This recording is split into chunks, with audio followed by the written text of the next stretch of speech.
has actually worked on the test site, has ever talked about what goes on there. No one, that is, until now. They are actively and have in their possession alien spacecraft, and they are actively undergoing analysis. And flying them? And flying them. Bob Lazar is an engineer and physicist who says he worked on flying saucers for the U.S. government at Area 51. He drew these sketches of one of 9 different saucers he says the government has in a secret warehouse. Lazar gave the saucers each names according to their various shapes. Top Hat, the Sport Model, the Jello Mold. Called in to help figure out how they work, Lazar says the saucers are powered by an antimatter generator, fueled with an element which he says could only have come from another planet. They set up and produce their own gravitational field. Just as the Earth holds all matter down, they produce that same field, but out of phase, and it repels itself. The effects that can cause, the way in which everything operates is by all intents and purposes, magic. I mean, it is so far beyond our level of technology. Now, before you toss Lazar on the pile with all the other UFO wackos, understand that he willingly agreed to take a lie detector test, requested and independently arranged by a Las Vegas reporter. Terry Tavernetti is the ex-cop who administered the test.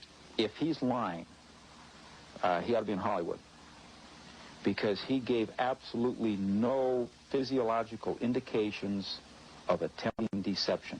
Lazar says he was referred to his government job by Dr. Edward Teller, the renowned scientist who helped develop the atomic bomb. But in a rare interview with Inside Report, Teller insisted he doesn't know Lazar, or at least doesn't remember him. I think it appears that someone's trying to wipe him out. George Knapp is the Las Vegas TV reporter who first aired Bob Lazar's amazing claims. He says he ran into unusual problems just trying to look into Lazar's background. Though Lazar claimed to have once worked at the Los Alamos National Laboratory, government officials denied they knew anything about him.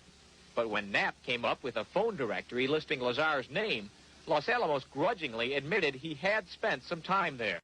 Officials at the hospital where Lazar was born even denied the simple fact he was born there, until Knapp tracked down the doctor who delivered Lazar.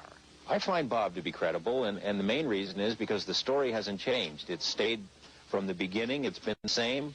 It hasn't expanded like some of these UFO tales you hear. It's been the same. And we've been through a lot of different interview sessions, many on camera, many more off camera. And it stayed exactly the same, consistent. But even inside the community of UFO believers, there are many who are skeptical of Bob Lazar's claims. Nuclear physicist Stanton Friedman says Lazar may indeed be the real thing. But he says he can also believe Lazar might be a hoaxer, or worse yet, a government agent spreading false stories designed to cover more important secrets. I find Bob Lazar as somebody who isn't silly, who doesn't say totally stupid things, who comes across well. But I certainly, until I get verification, cannot endorse the legitimacy of what he is saying. Bob Lazar says he quit his job working on the government saucers when his bosses began harassing him because he was letting others in on the big secret.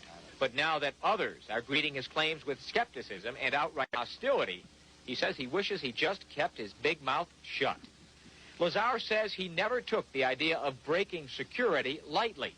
He just wanted to let the world in on a story he says we all should have been told. Why keep a secret about probably one of the most important events in history, that there's been contact from an alien civilization? It's a significant event in history, more significant than any.